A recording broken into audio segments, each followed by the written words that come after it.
Hello everyone, Lytro Storm here, and today we'll be covering what might have happened if Michonne never found Rick in The Ones Who Live. For this part, we'll just be looking into how this would affect that story and not the main show. If you'd like to see a story with Michonne never leaving in Season 10, I'd check out What If Axel Survived. But for now, let's talk about this story. The Ones Who Live would be altered drastically without Michonne.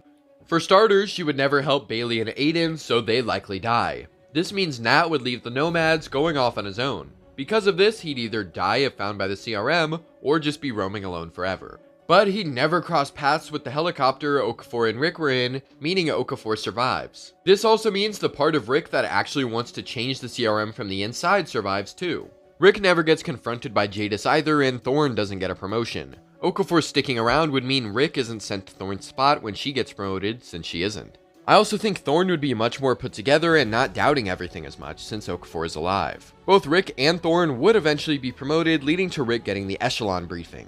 I think he'd be disgusted at what Beale planned to do, but when Beale says that he will spare whoever it is that Rick is trying to get back to, Rick is unsure on what to do. Does he tell Beale about Alexandria and the rest of the Virginia coalition, or does he not trust Beale, believing he could now track them down and destroy them sooner to get their resources? Imagining what they're about to do to Portland within the next day, and then being reminded of his home, his people, his family. Rick sees his family being genocided like Portland is about to be, and that's when Rick remembers what Okafor said.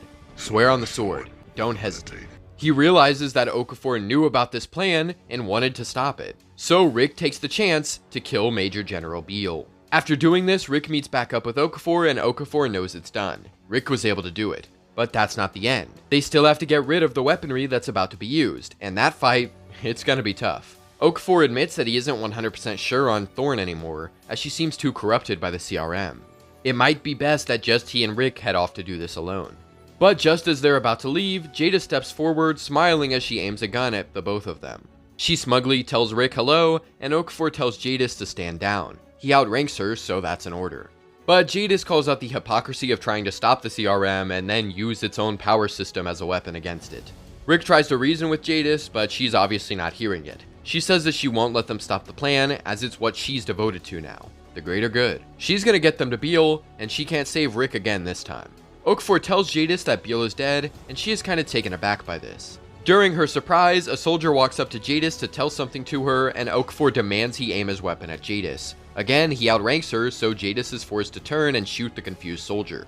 This distraction allows Okafor to tackle her while Rick pulls his gun, forcing Cjbeards to stop fighting. They disarm her, taking her radio before tying her up and quickly escaping. The gunshot definitely drew some attention, even with a majority of the soldiers being fed the video recap of the Portland plan. However, while Thorne is unable to find Rick or Okafor, she does find Cjbeards tied up and frees her. The two of them go after Okafor and Rick, who are doing the same plan as Rick and Michonne did in the original show. Cjbeards and Thorne arrive with a few other soldiers who heard the gunshot, and they surround our two heroes.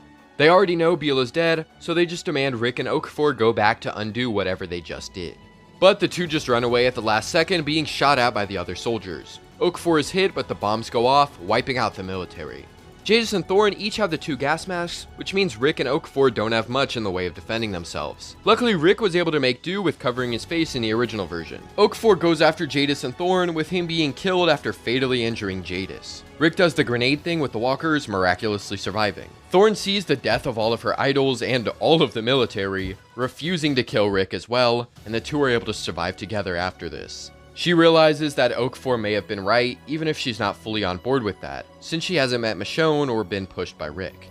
So the two are able to change the CRM from that point, with Rick being allowed to go home and reunite with his family, while Thorne takes up a leadership role within the Civic Republic and helping to actually fix things in honor of Okafor and Rick.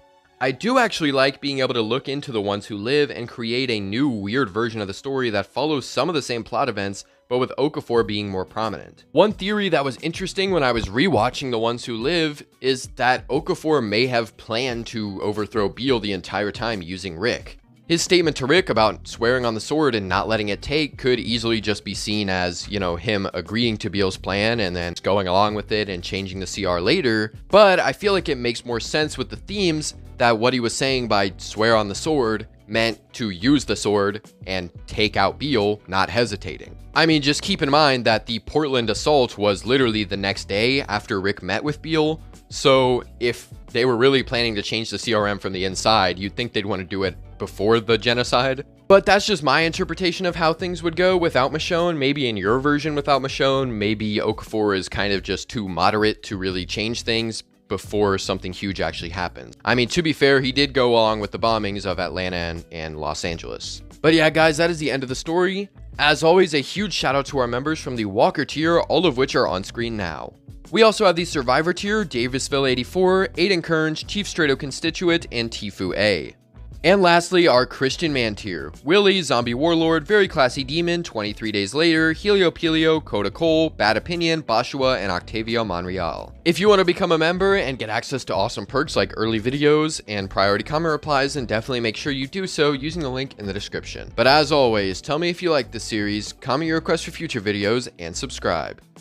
Thank you for watching. Have a great day.